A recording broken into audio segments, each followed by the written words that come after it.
The views and content expressed on the following program are provided solely for informational and entertainment purposes. They do not constitute legal advice. A podcast is not a substitute for retaining a competent, licensed attorney to advise you on your specific legal situation. Break the business, play is work and work is play. Power into creators, have fun along the way. Break the business, doing what it takes. Celebrate success and learn from the mistakes. How's it going, everybody? Welcome to the show. It is time for Break the Business, where we empower indie creators and have some fun along the way. I'm Ryan Kairalla, and it is a pleasure to have you here this week. Your host, viewers and listeners, is in full beverage goblin mode this evening. We are working with our tiny amount of coffee. I have mastered the art of putting just enough coffee in my coffee cup at 9 p.m. Eastern to get me through the show, but not so much that I'm going to be up all night. This is what fatherhood has done to me, by the way. I need that just the right amount of caffeine to get me through our late night program here. But every time I take a sip of the coffee, you'll notice that I have to chase it with a little bit of water because the coffee is going to mess with my throat and sound bad on the mic. And so I got to keep things lubricated. And so it's, we do this all for you, viewers and listeners. And I see our co-host this week, Elisa Rockdock. Hi, Elisa. Hello. I see you're also in beverage goblin mode. What are you working with this evening? Yeah. So I am blessed with the ancestry which allows me to drink all of this coffee in this tiny thermos and still let me fall asleep. Thank you to my mother and my ancestors before me. But also want to hydrate because the universe craves balance. That's right. Yeah. See, you're in the same mode I am, right? Where if you drink too much of the caffeinated stuff, all that cream and coffeeness, just clogs everything up. You're no stranger to this. I imagine as a voiceover artist as you are, you've gotten you're a master of the beverage arts. You know exactly what every fluid's going to do to that voice box of yours. Yeah, I know exactly the sort of amount of time I need between dairy-based beverage and hitting the microphone professionally, and about how much I need to chug in order to get myself there. Nary the wiser. And even then, every once in a while, I might get all right, Elisa, could you take just a couple sips for us? Oh, sorry about that. Well, I'm glad you're hydrated, and I'm glad you're here. First of all, I feel like it's been too long. I don't know how this sort of set up the way it did with the co-host, but I feel like we haven't had you on the show in 8 months. It has not been that long, but I miss you. I miss you too, and where I've been, that's all for the career update. Oh, good. Oh, I'm excited for that. Among the reasons why I'm glad you're here, one of the favorite segments around here, the Elisa Rockdock Career Update, cannot happen without you. And so we're glad that you're here. We're going to have that a little bit later in the segment. And coming up in the next segment, we're going to be chatting with Matthew Adele and Sean Power of Musical AI. This is a pretty interesting platform. We have often spoken about the potential fears that we have about AI, and are they going to replace musicians? Are they going to prevent artists from getting compensated for their work when their work is being used to train AI platforms? And Musical AI is trying to combat this. They have developed a platform in which rights holders, people who own sound recordings, who've written songs, can get compensated when their music is used as training for AI platforms like Suno. I'm excited to hear about how this works. I'm excited to figure out how they compensate artists. How do you figure out how much of one song went into training an AI output? Fascinating. Sounds like a good question for Matthew Adele and Sean Power in the next segment. Pretty wild stuff. So that's gonna be coming up. I'm excited to dig into that with you as a musician, as you are, as a songwriter. I know this is a very important topic for you. As is AI generally. And speaking of AI, I have another story I want to bring up with you on the AI front that I think might be of import to you, not only as a creative, not only as a musician, but also as an educator. Since these are all hats that you've worn at any given time. Have you heard of Google's Notebook LM platform? Oh, no. Is that oh no because you know what that is, or you just oh no because anything that has Google in it, you're immediately terrified? I am just remembering getting sort of out of the classroom professionally just as it was becoming an issue for me to try to parse, things that were written using Chat GPT. Back when my worst example of plagiarism were basically people literally copying and pasting from Wikipedia, and not necessarily demonstrating any actual sort of knowledge on the topic. So I can only imagine how cracked this is. Well, it's a pretty interesting platform because as I've explored Google LM, I see more good uses out of this platform than evil uses. Not to be said that it couldn't be used for evil, right? That's a first. Any AI platform is a tool, and it can be used as a tool for good things or bad things. But what Google Notebook LM does is, unlike a Chat GPT, which just has all the knowledge of the universe in the platform and you tell it what you want it to do and it calls upon all this knowledge, what Notebook LM does, and it's been around for a little bit now, is you upload the documents, the files that you want it to call upon and then you can use that information and ask it questions. So for example, if you were a teacher and you wanted to help write a lesson plan about something, you could upload all of your notes on a topic, you could upload some articles, and then say to it, can you write some questions for me? Can you help me prep a lecture? And if you're a student, for example, God, I wish this existed when I was a student, you could upload all of your notes that you've taken throughout the semester and then ask Google LM to summarize them for you and to come up with some key points to help you study. I think that's all pretty cool, and I definitely see the uses for education. Now, in the last couple weeks, the Notebook LM platform developed a new feature that in equal parts amazes me, but also kind of terrifies me given the line of work I'm in. They launched a new podcast feature. And so what you can do now with Notebook LM is you can upload the same files you would have otherwise uploaded, notes that you took in class, a newspaper article, a blog article, whatever you give it, and then you click a button, and then it immediately generates this NPR-style two-person podcast in which the AI podcasters talk about whatever stuff that you created. And when I tell you, Elisa, that this is above average podcasting, I'm not joking. I want to give you an example, okay? I wanted to see what this was capable of. So I uploaded into the Notebook LM podcast feature a book called Break the Business, Declaring Your Independence and Achieving True Success in the Music Industry, a 2015 tome written by entertainment lawyer Ryan Kairalla. Because I self-indulgence being what it is and ego stroking and all that, I wanted to hear two podcasters talk at length about the book I wrote. And I'm going to play just a little bit of it so you can see what these two people did. This is AI. I cannot emphasize enough. These are just two robots talking about my podcast. Everyone, and welcome to another deep dive. Today we're going to be talking about independent music, and we're going to be using Break the Business by entertainment lawyer Ryan Kairalla. So are you ready to rock out and get into this? Yeah, let's drop the needle on this one. Okay, so Kairalla's book dives right into this whole idea of the record deal being like the dream, right? Like you always hear about that. But he says it can actually be a nightmare, especially for your bank account. He straight up calls it the record deal illusion.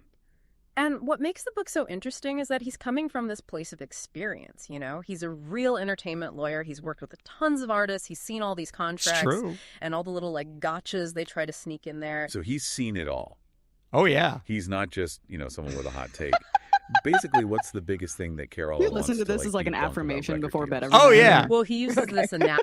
So it goes on for 9 minutes.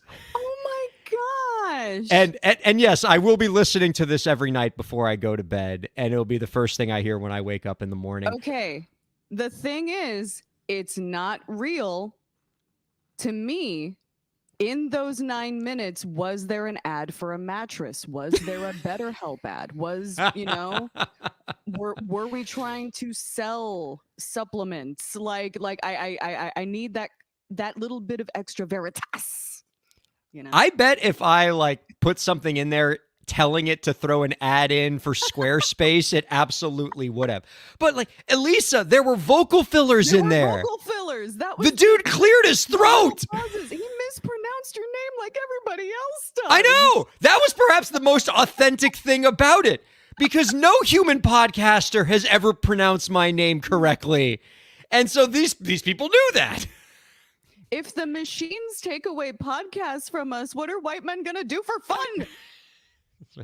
The collective noun for a group of white people is a podcast. Everybody knows that. So, I mean, like, on one hand, the educator in me thinks this is cool because I think this has a lot of great uses for education. I'm actually building a couple college courses right now, and I think I might create like lectures where I have these two podcasters create like 10-minute summaries of a lecture and the students can listen to it. I think that could be a cool use for this. So as an educator, I love this. As a podcaster, I'm certainly terrified, but also intrigued by it, because to me, this almost fulfills this is almost like the end game for podcasting, because the promise of podcasting has always been niche content. Unlike terrestrial radio, which has to be everything to everybody because it needs to appeal to a broad audience, podcasting is all about niche, right? If you want to learn more about needlepoint, there's a podcast for you. If you want to learn more, if you want to hear about your favorite AA baseball team, there's a podcast out there that does nothing but talk about them. And so it's always been about niche content. But now, what is more niche than you being able to tell an AI to make a podcast about literally whatever you want? Whatever random document you throw at it. By the way, what I would give, like, can we get you to upload your dissertation Oh my God. to this? I want to hear them talk about it one of these days. I would be hard pressed to hear them describe my dissertation. If they don't mention like a leveling up pun or like taking the stage pun or something, then it's no good. It gets real punny. They love their puns. There was like no less than 10 of them in the 9-minute sequence. I kind of want to like release it to the viewers and listeners so they can hear the whole thing and kind of appreciate just how kind of comprehensive it is. Like, they get into the weeds in some of the stuff I wrote in that book. They talk about stuff in that book that I forgot that I wrote about. It's really, and like, it wasn't just like they skimmed the first chapter, right? They had like stuff that's like in the back. They did their homework in 0.3 of a second. These AI hosts do more show prep than I do, honestly, and it's kind of shown me up a little bit. Yeah, but but it is cool though, and I'm interested in seeing kind of how this takes shape, and just hide under a blanket in the meantime, because maybe that means we're gonna all be out of work. But want to talk to you next, Elisa, before we get into your career update, about a pretty wild copyright suit that came across our desk in the last couple weeks. On September 16th, a company called Tempo Music Investments filed a lawsuit against Miley Cyrus and her co-writers and her record label or producers, basically anybody who came within 1,000 feet of the Miley Cyrus song Flowers got sued for copyright infringement. And the allegations were that the song Flowers infringes on the Bruno Mars song When I Was Your Man. And it's no secret that the two songs contain similar lyrical elements, right? Like the Bruno Mars song says, I should have bought you flowers, I should have held your hand. And the Miley Cyrus song says, I can buy myself flowers, I can hold my own hand. I don't know if it's ever been explicitly stated, but it's pretty much assumed by pop culture, right? That the Miley Cyrus song is meant to be something of a response to the Bruno Mars song. Yes, that's kind of how I've understood it.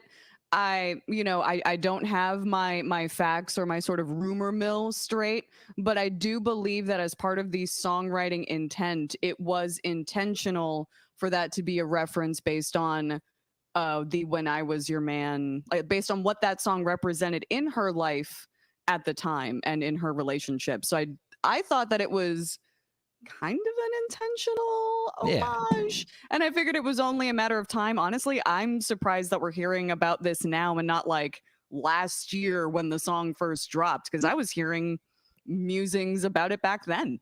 Yeah. I mean, yeah, we all kind of knew about this, and I had just always assumed that the reason why we hadn't heard about a lawsuit at the time when this was released, like, yeah, over a year ago, was either because, one, they, cleared whatever rights they needed to, right? They probably worked out some kind of licensing deal.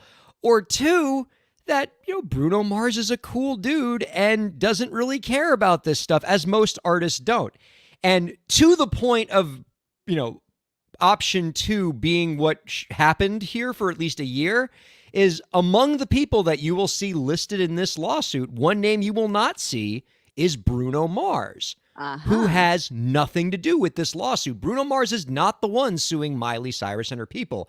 The lawsuit, as I said before, is being brought by Tempo Music Investments, a private equity firm that owns like a right to some of the money generated from the When I Was Your Man copyright. Wow. And by the way, this is something that I've only been like crowing about as like a clear and present danger to copyright law for years. As we are seeing the increasing securitization of music, as private equity is getting their mitts involved in owning copyrights, I was saying for a long time, I was incredibly fearful about seeing more copyright suits like this, because most, when you think about some of the more legendary lawsuits that have happened recently with music, they're not being brought by artists, right? Mm-hmm. The Marvin Gaye lawsuit against the Blurred Lines people, that was brought by Marvin Gaye's heirs. The Ed Sheeran lawsuit that was brought against for Thinking Out Loud, that was brought by a investment firm, right? For the most part, musicians are chill. They don't want to bring copyright infringement suits because, like, who cares? Like, it's just music, it's art, and everything kind of builds off of the stuff that came before. That's sort of the whole point. But now you bring private equity firms into it, and now it's just cold, capitalist, rate of return, squeeze every dollar you can out of your work and the works of others to make the shareholders happy. And this is a troubling development. Absolutely. And like, I would say there's also like a matter of huge degree of difference between, say, an estate or a set of heirs trying to do something in order to protect the legacy, the image, etc. But the idea that once these things change hands, as an artist, I would imagine feeling kind of powerless if this was sort of happening on my behalf, and maybe there was like no way to stop it or anything. I'm sure Bruno Mars is kind of pissed about this. I mean, if anybody were to ask him, he'd be like, I don't want this. And now his like Twitter feed's probably getting a bunch of like stuff from Miley Cyrus fans being like, what are you doing, man? And he's like, I had nothing to do with this. Like, go blame private equity as most people do for all the things wrong in the world. Like, private equity is the reason why we don't have Toys R Us, and it's the reason why we're seeing like BS copyright suits. Be mad at private equity. Now, here's the other thing about this case, and this is going to be me sort of tooting my own horn a bit, because this is something that I pointed out about a year ago when we were talking about this case initially, when we were talking about this song initially, and we were opining at the possibility there might be some kind of Bruno Mars, Miley Cyrus lawsuit because of the similarities between When I Was Your Man and Flowers. I had floated the possibility that what we might have is one of my favorite things in copyright law, a fair use situation. Ayo. And sure enough, when this lawsuit dropped, just fair use Twitter just woke up. Like, we all got excited. Like every fair use attorney in the country, myself included, just like felt like this rush of excitement. And we didn't know why. Like, oh my God, why am I just feeling so excited all of a sudden? My God. Young again. And it's like, babe, wake up. New fair use just dropped. Because I think that, there could be two ways that Miley Cyrus's lawyers respond to this suit. One could be, hey, we didn't infringe on anything. There's nothing substantially similar here. Go away, private equity company. But I think it's also possible, and if I were their lawyers, I'd tell them to consider making a fair use argument here. Yeah. leaning into, yeah, we used your song as inspiration because what we have here is parody, it's commentary. We are using our song to make fun of your song. We are mocking the themes of the Bruno Mars song. And parody and commentary are considered very much in the realm of fair use. And so, yeah, we had to borrow a little bit from your song to be able to fully comment on and lampoon your Bruno Mars song, which the law perfectly accepts, going all the way back to Two Live Crew and the Roy Orbison case from like 1994. And like this is a proud and rich tradition. And part of me is just so excited that we might see fair use come back again. And I think that might be the route they take, as a lot of lawyers on Twitter have opined and said, yep, fair use. We think that fair use is going to happen here. And so, yeah, we're all pretty giddy. Fair use Twitter is quite excited. Absolutely, because I feel like it almost kind of opens up a slippery slope argument if you don't accept the fair use argument, because then what does that say about things like diss tracks or call and response, like this one track, Roxanne, about this woman was then kind of interpolated by a female rapper to create the song Roxanne's Revenge in, as sort of a feminist response to that tune.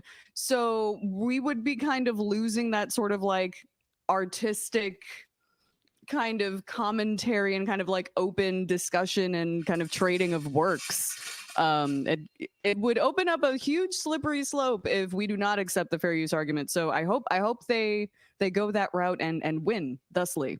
And you can be losing homage, and that sucks. Yep, and you can take some solace in the fact that you're not alone among the pop culture scholars in that point of view. I can't remember where I read this, but it was some cool person on Twitter wrote an article that was talking about how the notion of the response song and how it has a long and rich tradition in music as well as other art forms.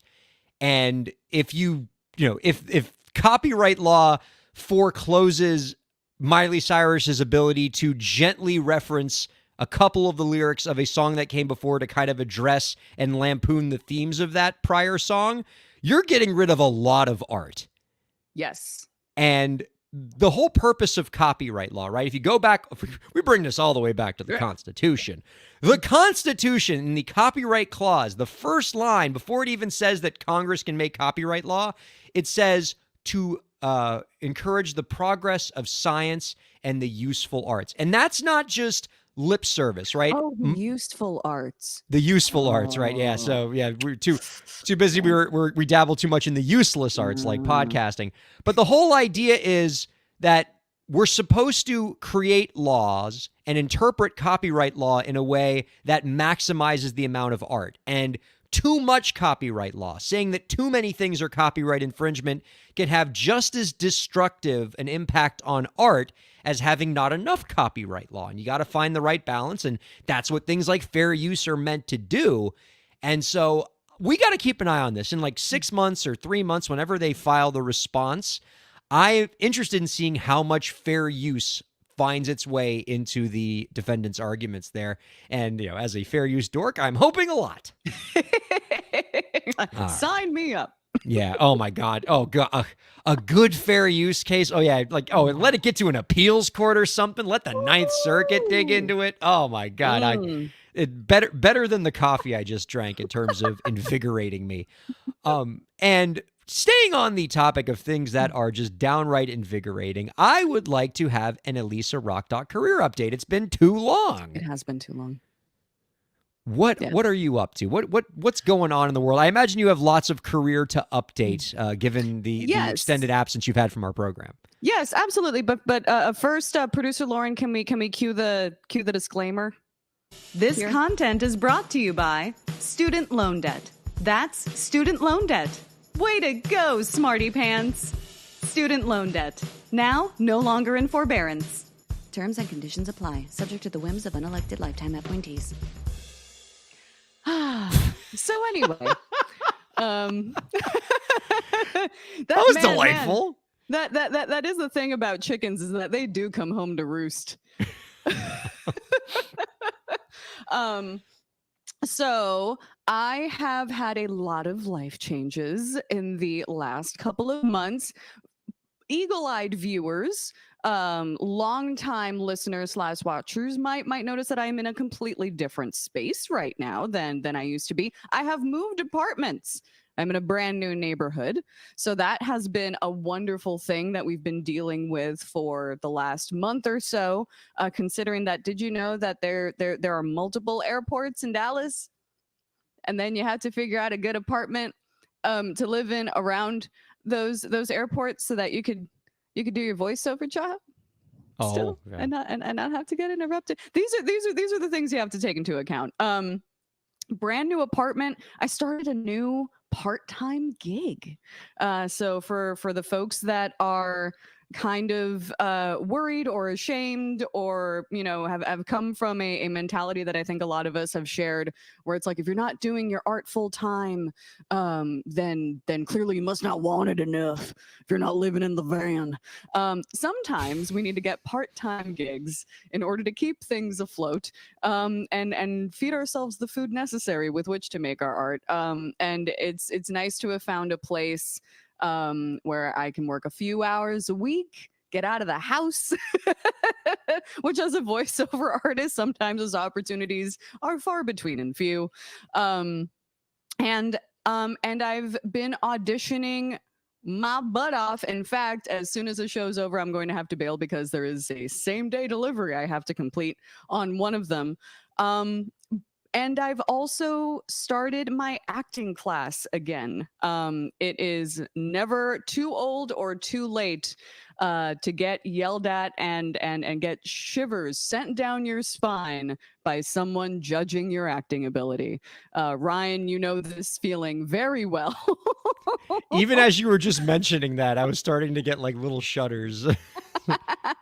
And the teacher that I have this year is definitely a classic. It definitely has reminded me of teachers that we have had in the past in the dramatic arts, in terms of the honesty with which they deliver their feedback. So that has been a very fun exercise. Is basically being taken back to high school in all of my anxieties, in all of its forms. So does he wear the hell out of the black turtleneck? She she. So it's like she's a casting director, which is great because basically the whole point of the class is for us as actors to make her job easier.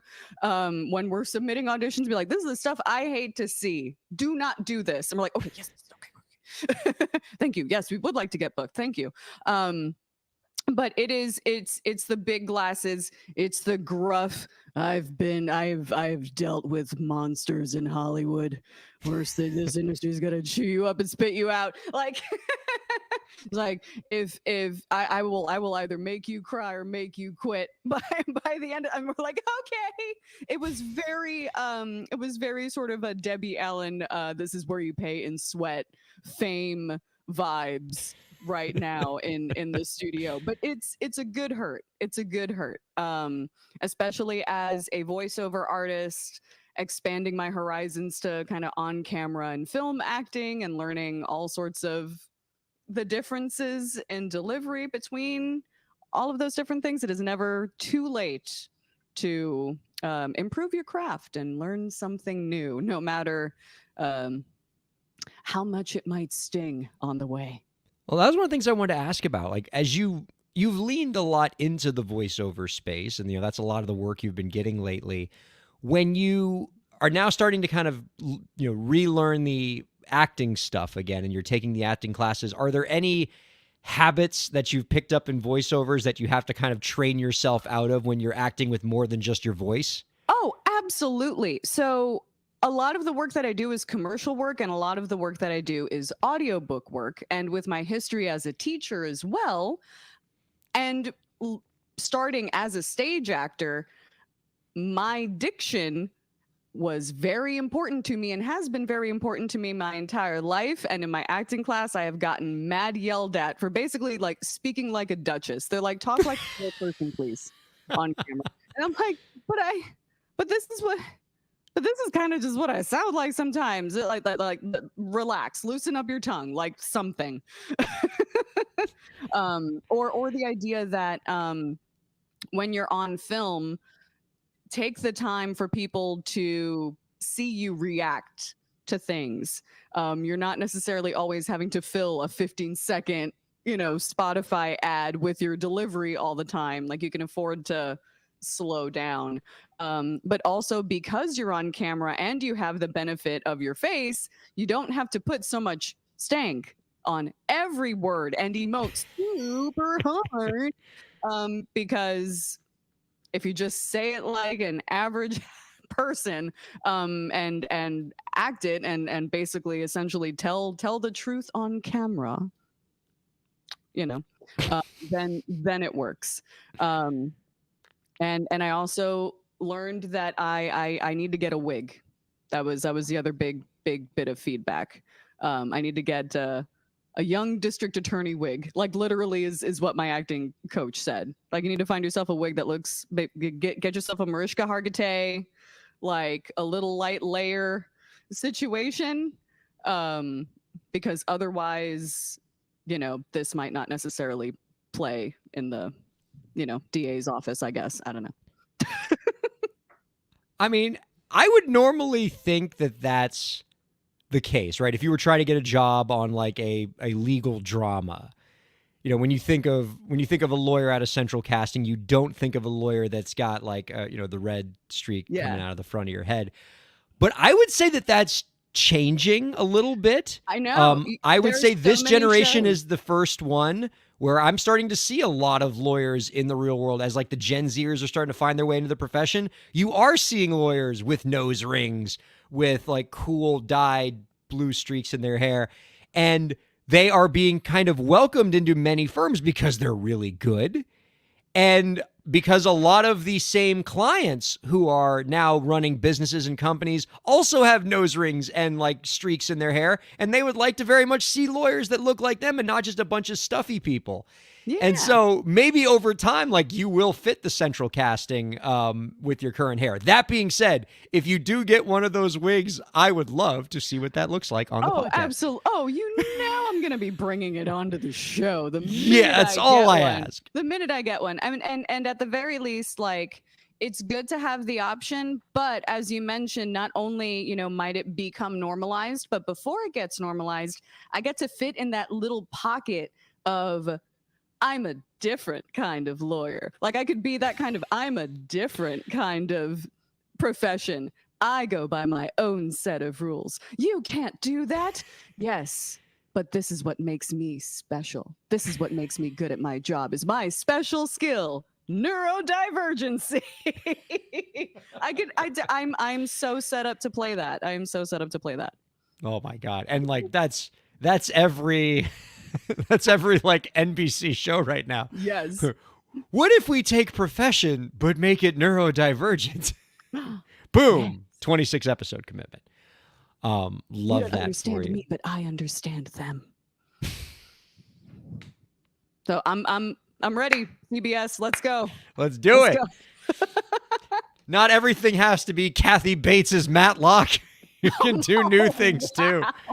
It's not even a joke. Kathy Bates, Matlock, coming this fall. Boy, I can't remember which one of my brothers, or maybe it was Lauren who said this to me, but we were watching that Kathy Bates' Matlock commercial. I just heard somebody just say to me, boy, does CBS know their audience or what? Yep. It's like, we know you bastards want Matlock. Absolutely. Hey, as somebody who grew up with her grandparents watching Matlock in the afternoons, like, I saw that name and I don't know, I got like activated like a sleeper agent. I'm like, yes, I could hear the theme music in my head. I got stoked. So, shouts. Lisa, I do work at She-Hulk's law office. Oh my God. Next season of She-Hulk, you got to be the new character they bring in to liven things up. Me. I mean, oh my God, Nelly, get you into the Marvel money. And then suddenly like an episode comes where it turns out that you have superpowers, and then boom, spin-off. your own Disney Plus show. I mean, the sky's the limit. How can this not fail? I mean, how can this not succeed? It's great. How can this not succeed? Aubrey Plaza already exists. So, Oh, damn, they would give that to Aubrey Plaza. Yeah. Oh my God. Speaking of life coming at you fast with Aubrey Plaza, how did Aubrey Plaza go from April Ludgate to now she's in a movie where she's like the older person? Like That's she was always like that happened fast. I was like, no, Aubrey Plaza, young, cool. Now you have her playing like the older character to somebody who is basically April Ludgate's age. Oh my God, I feel old. Life comes at you fast. It really does. All right. Let's take a break, and then we're going to have a fabulous conversation with Matthew Adele and Sean Power of Musical AI. I'm so excited for this one. Don't go anywhere. Keep checking out Break the Business. Break the Business is presented in cooperation with Ryan A. Kairalla, PA. Ryan A. Kairalla, PA is a law firm providing transactional entertainment legal services, including contracts, business formation, commercial law, copyright, trademark, and more. Ryan A. Kairalla, PA, Miami, Florida. rkpalaw.com.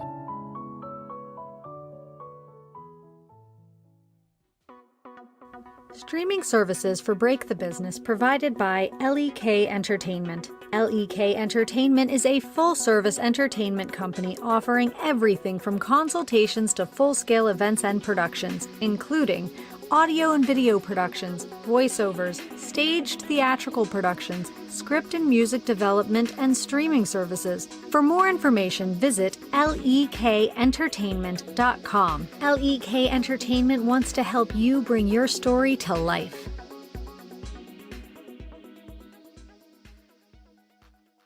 Thanks for supporting Break the Business. If you have a question or topic that you want us to discuss, email us at breakthebusiness@gmail.com. You can follow the host, that's me, on Twitter at Ryan Kair, and you can follow the show at the BTB Podcast.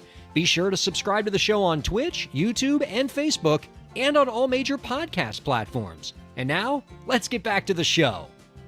Welcome back to Break the Business, everybody. Ryan Kairalla here with Elisa Rockdock, just having a grand old time.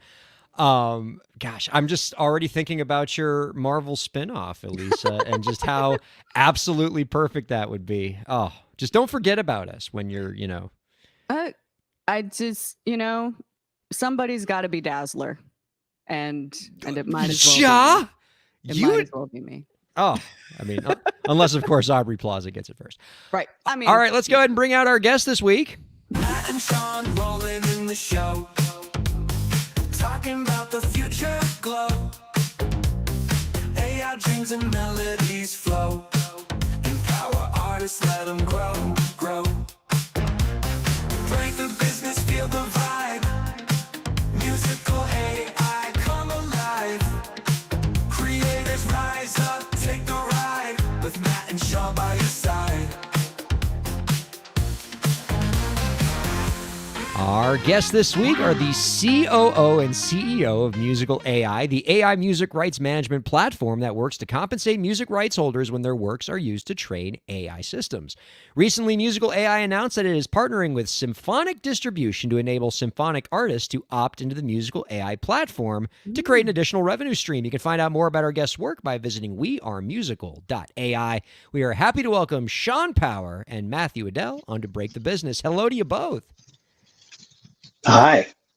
Oh, good to be chatting with you. Matthew, I think you've been on Break the Business before, but we've been doing this for so many damn years, I can't be convinced, but I'm pretty sure that's true. It's entirely possible. Yeah, that sounds about right. Yeah, we're both in like the firm maybe territory. Let me ask you guys about music and AI. We've obviously devoted a lot of our show this week to it because it's something that's pretty much on our minds on a regular basis. Elisa's a working musician. I'm afraid that my job is going to get replaced by Google because of that platform that just came out. But on the music side specifically, I'll ask this question to you, Matt. As a copyright lawyer, I tend to think that the current lawsuit against Suno AI right now might be the most important music copyright case in history. I think it is that critical in terms of the amount of music it creates, what it means for the future of music. Would you agree with that assessment? I think I would. Yes, absolutely. It's unlike lawsuits around illegal file sharing. Uh, uh, this is about creating competing products in the marketplace, not just. And so it's conceivably can really break the ecosystem of music, really disable anyone from making any money as a musician is possible. But copyright law today, I believe, is pretty clear. And I believe what they're doing, some of these companies are doing, certainly training without permission, without a license, I believe is wrong. And so just to catch the viewers and listeners up, the essence of the Suno suit is that a bunch of music rights holders, all the major record labels, have gone after the music AI platform Suno, basically alleging, as Matthew noted there, that by using copyrighted music to train the Suno platform, they have basically violated all of those copyrights because obviously they didn't get any of the permissions of any of these music copyright holders. None of these music right holders are compensated. And so this is where a platform like Musical AI could potentially step in. Sean, can you talk a little bit about how the Musical AI platform is working to address this issue of music rights holders not being compensated when their music is used for AI platforms? You're muted, buddy. I think Sean's muted. I am muted. Sure. I think, as Matt said, we believe that fundamentally AI systems are nothing without the humans who are making the incredible content on which the AI systems are trained.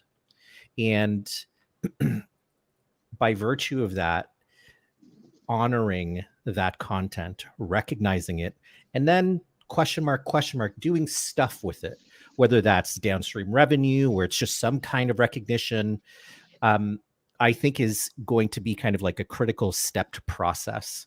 And to answer your question directly, well, we help connect AI companies and rights holders so that they can share that content in a way that protects those important rights. And that, like, part of that is like really boring pipes and tube stuff, like IT security and all of that kind of stuff. And part of it is this really kind of complex but rich kind of technology that lets rights holders and AI companies understand with the same language what happened, what was generated, what influenced those generations, exactly who and to what percentage. And so there's this kind of like narrative, right? Or there has been this narrative that this whole concept of doing recognition is impossible.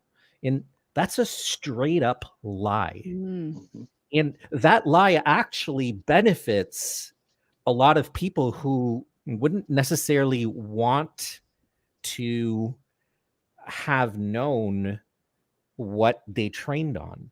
Why is it a lie, Sean? Tell me a little bit about how we can take a AI generated song and it's possible to determine what copyrighted works in what percentages made that song come to be. Because like when I hear an AI generated song, I don't immediately think, oh, I know the 5 songs that helped make that song. Tell us about how that process works. Why is it a lie when they say that there's no way of knowing what songs helped create an AI generated song? I think that a lot of it has to do with like positioning words very, very carefully. Like when you're in Photoshop or you're in Ableton and you flatten your file, all of a sudden, all the stems, all the stuff is gone. Your layers in Photoshop and your like individual tracks in Ableton, they're kind of gone and you just have your WAV file. And like just looking at that WAV file is really can be a little bit more challenging. And there's technology that's evolving that is working to kind of doing identification of things specifically on that WAV file. That's not what we're doing.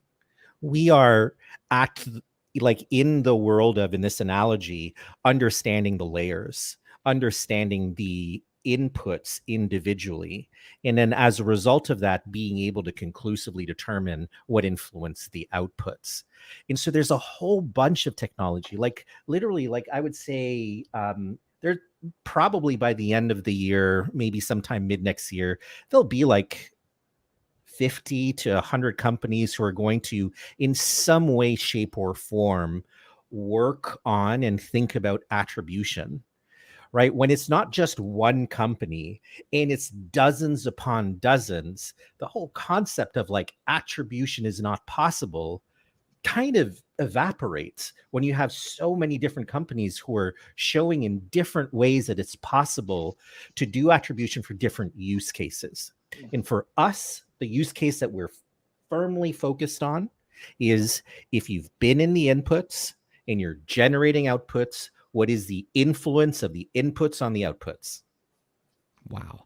And so how does that translate into dollars and cents for the rights holder, Matthew? Like how does your platform calculate what a rights holder might receive in royalties, for example, when a work is used to generate an AI generated work? It's a great question. The big answer is the industry hasn't figured all of this out yet. The market is very, very new. But I can say at a high level that it's going to sort itself out, similar to other large-scale direct licensing schemas.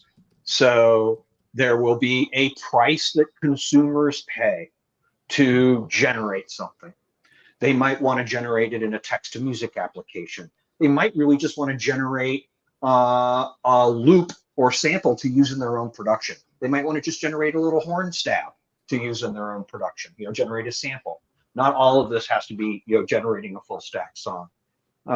And I lost my train of thought for a second. I think, what was the question again? It's really about I don't even remember. It's how are artists getting paid as a result. Oh, right. Yes. And so, sorry. And so in the world of Spotify, the more an artist gets listened to, the more they get paid, right? That seems fair. We could all debate whether Spotify pays enough, but the idea that there's X dollars are going to go out to the talent, and that those dollars are split up based on how many people listen, how much. I'm interested in fan-driven algorithms for that versus how it's done now, but generally the scheme is fair, right? The more people love your music and listen to it, the more you should make. That makes a lot of sense to me. So I want to tee Elisa up to ask the next question, but before you ask it, Elisa, I do want to mention that a viewer wrote in that in addition to you potentially playing Dazzler on a future TV show, they also suggested that you might be well served by being in a live action reboot of Gargoyles, yes. which I would just be very excited to see happen. One, because that would rock. And two, because Elisa, the human on Gargoyles, was actually the first occasion in media where I heard my name pronounced correctly. So it would be a huge full circle moment if that happened. So putting it into the universe, but thank you. Nothing would make me happier than to see you like having to talk with a CGI Goliath every week. That'd be a real blast. Anyway, this is Elisa, everybody. She's a musician. She's wonderful. Yeah, it's fine. Elisa, by the way, I had tuned in earlier, and I'm just so happy to hear you brought up Roxanne in the callback conversation. I am a deep, Ryan, I am not a fair use nerd, but I'm a derivative works nerd. Ooh. And keep using that copyright terminology. Woo! And Love so it. to hear the callback song reference was really fun. And, frankly, that's what led me here. That's what led me to wanting to help solve this AI problem. And so our Sean and our partner, Nico, and I have developed a system together based on Nico's technology that allows for accurate representation of when there's an output. We can tell you which songs caused the output. And effectively now you have this meta collaboration report of all the performers and writers who caused this output. And so the first way that can be used to get those people paid is, let's say a consumer spends $5 to generate that new song. that $5 is going to get split, let's say maybe 50-50 between the AI company and rights holders.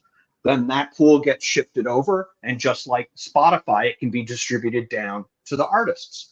But in order to do that fairly, you have to know how much influence each artist, each track had in the outputs. What a lot of other people want to do in AI now, and I think you'll understand how broken this is pay people based on the quantity of inventory they deliver. Could you imagine if Spotify paid based on the quantity people delivered? That delightful man who has sung Happy Birthday 10 times a day for 15 years so that you can search Spotify and find Happy Birthday to any name in the world, that guy would be one of the highest paid people on Spotify today. But he doesn't generate that much listening. And so we've solved for making sure people who create great work that has great impact can make the most revenue.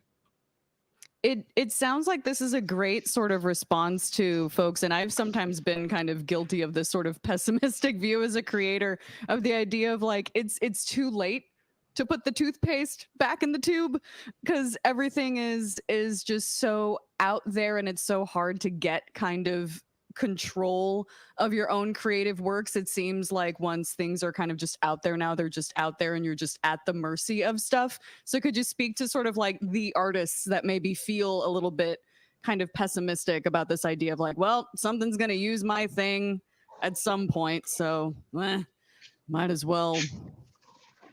I can see that my partner Sean is going to have a great answer.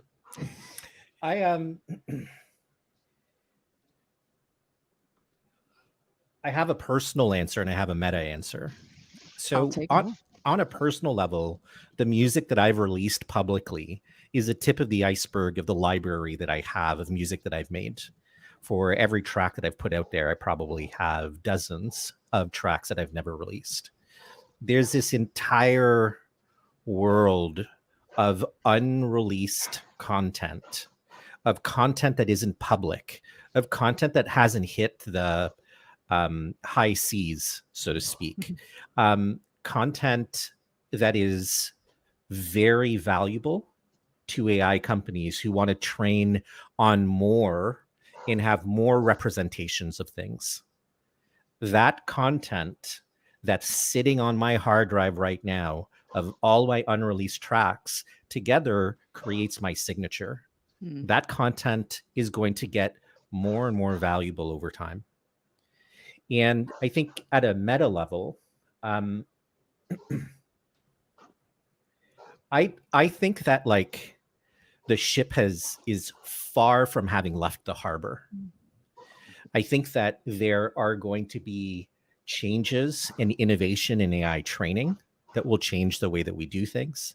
I believe that there are forcing functions that will push AI companies to have to disclose and have to start with that first step that I mentioned earlier, have to do kind of some kind of recognition. And I think that like that will start kind of opening the curtains to what's happening backstage. And I think that a lot of people will have some opinions on what's actually happening backstage. And so I think the ship is far from being out of the harbor and certainly hasn't sailed. So the ship is still in the harbor and the toothpaste still in the tube. Now, have we checked on the horse to see if he's left the barn? That's the real question. I love me some metaphors. This is great. Can you gentlemen tell us a little bit about the partnership that you have with Symphonic? Because I would imagine that key to what you all are setting up is getting a critical mass of content to get into this platform so that you can scale it up. And so partnering with a distribution service makes a great deal of sense. Tell us about what you're doing with Symphonic. Matt, go ahead. Thanks. Well, the good folks at Symphonic I have worked with for many years. Among that period of time, I'm the former CEO of Beatport. And so I was lucky enough for my 5 years leading Beatport to get to know Jorge and the whole Symphonic team as their business grew alongside Beatport's business. You know, they've grown to be one of the most significant independent distributors of all forms of dance music, as well as EDM and all forms of Latin independent music. as well as everything else. And Jorge the CEO, has always been at the forefront of looking for new ways to find opportunities for his writers and performers who use his service. He's all about not just helping people find pennies, dollars, dimes, but also opportunity and innovation.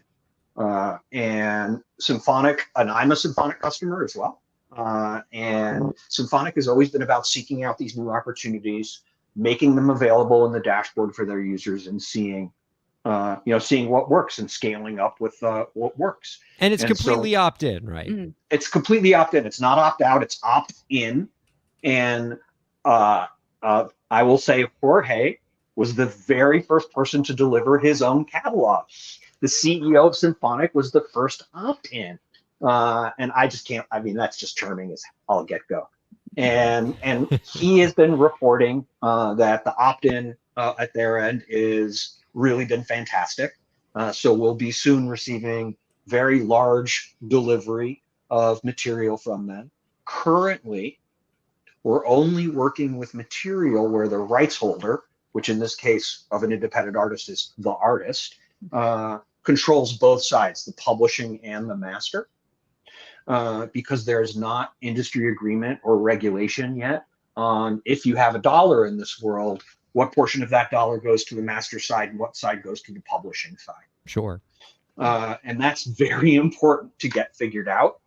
I'm not going to figure that out for people. We've built a system that can support wherever that ball lands. But in the meantime, we can start doing business with people who own or control both sides of the recording and composition. And so those are the people who are opting in right now.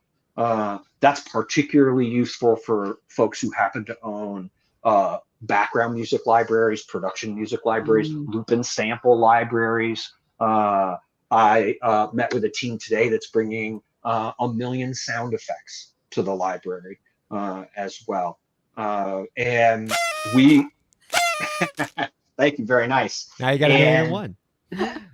And we have started negotiating deals with the large publishers. So we'll be able to do the publishing matching on our end next year, which is something I've done before. Just in order to make a song available for streaming, you got to have the master right. You have to have the publishing right. I'm sure you guys have maybe thought about or talked about before how challenging it can be to find out who wrote what song and who you're supposed to contact. But I've been through it before, and we can get it done here too.